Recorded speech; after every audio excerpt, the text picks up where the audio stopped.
magacaygu waa Maxamed Cabdullaahi Xasan afgarashada la yaqaan waa bataati shaqada anigu maaragtay muddo hal sano ah ayaan maaragtay u shaqeynay aan shabaab ka shaqeynay muddada aan ku jiro waxaan u qaabishanay qaraabadu igeysay aniga sideedaba anigu shabaab uma tigin moogtaa waa la igeeyay qaraabada meesha igeysay la imaada nin ama anaga idin keensanayna leeyahay nin anaga naga kiin xigsada la imaada amba anaga la imaanayna waxba ka dhaw ka sheegin qaraabada ay waday waa la igeeyay waxaan u qaabishanay beeraha sikawaadka qaybta sikawaadka ma qaabishanay muddo hal sano aan shaqeeyay qaybta beeraha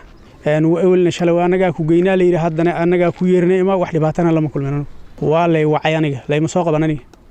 afka layga wacanay soo dhiba soo baxay kulli nin waliba maaragtay aragtidiisa uu leeyahay anigu ana gartay moogta inaan soo baxo asaguna ninkaas meesha ku maqan aqli uu leeyahay kulli waa fikira muddo jooga waana noo jeedaa moogta marka asagu hadduu soo baxayna ikhtiyaar uu leeyahay wicitaankayga kuma imaanayo hadduu maqnaadana joogtayda ku maqnaamayo bismillaah waa magacayga Nuur Xamuud Sheekhay Bakara liira qabiilkayga ayoo meel lagu haysto xiran ay soo qabsaday ayuunka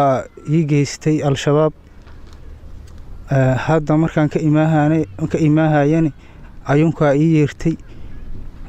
waxay iigu geysteenoo aan u qaabishanayn inaan lamada qofood oo isqabsata oo qaryada ka dhalatay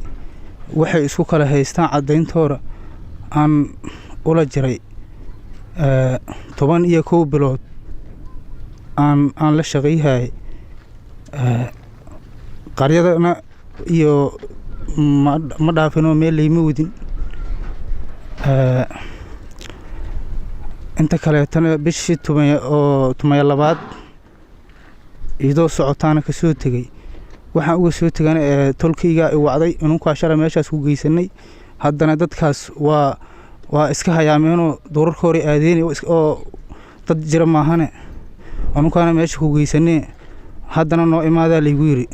aniga al-shabaab waxaan u qaabishanay wax tolku aniga oo idinku ay tolka markii ay qabsadeen yiraheen nin meeshan la imaada dhexdiina ka soo shaqeeyo kii gardanan iyo kii garle noo kala cadeeya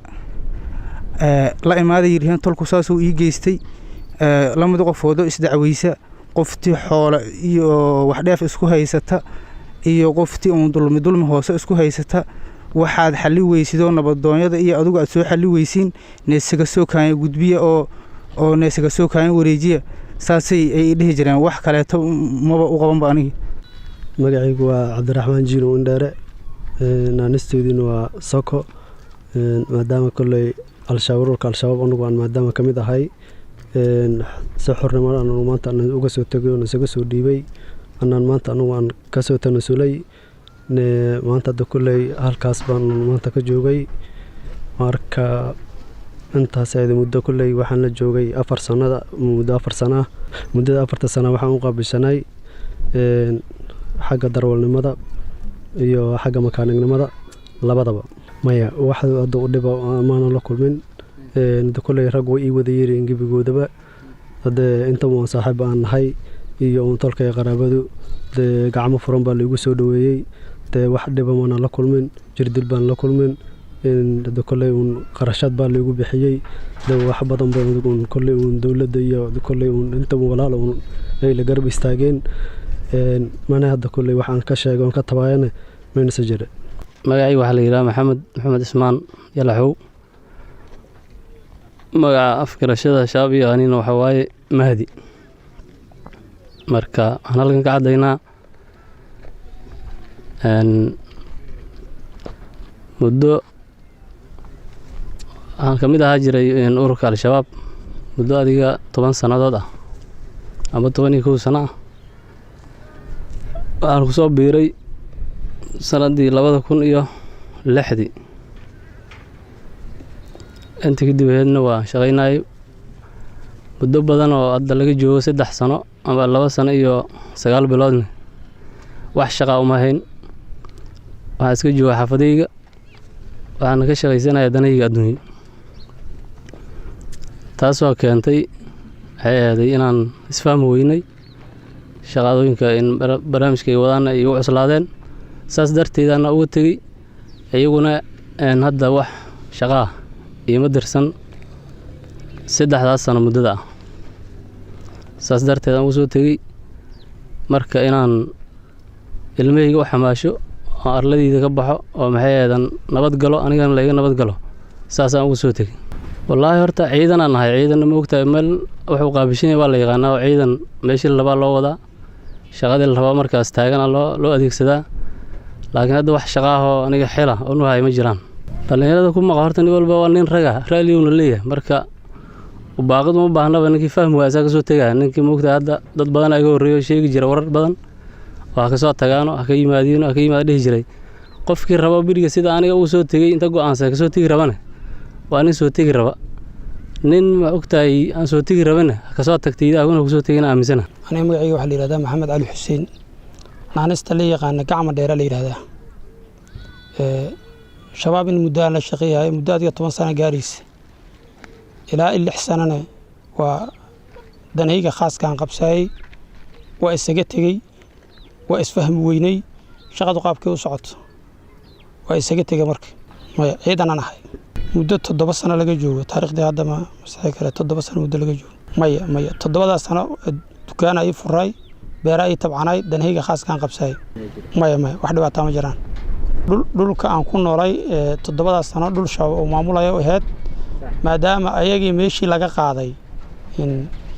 waxaan ku khasbanaaday anuna meesha deganaayo ganacsi aan ku lahay cidda meesha maamulaysa inaan anigu gacanteeda aan galo ilaahay mahadiis waaye waxaan joognaa deegaanka Ceelbaraf ama degmada Ceelbaraf raggan aad u jeedaan oo halkan joogana waa raggi uun shabaab siyaabo kala duwan oo qofba meel ay bari kala jirtay haddana ayagaa noo yimid annagu waxaan xoog ku keennay iyo walax aan soo khasabnay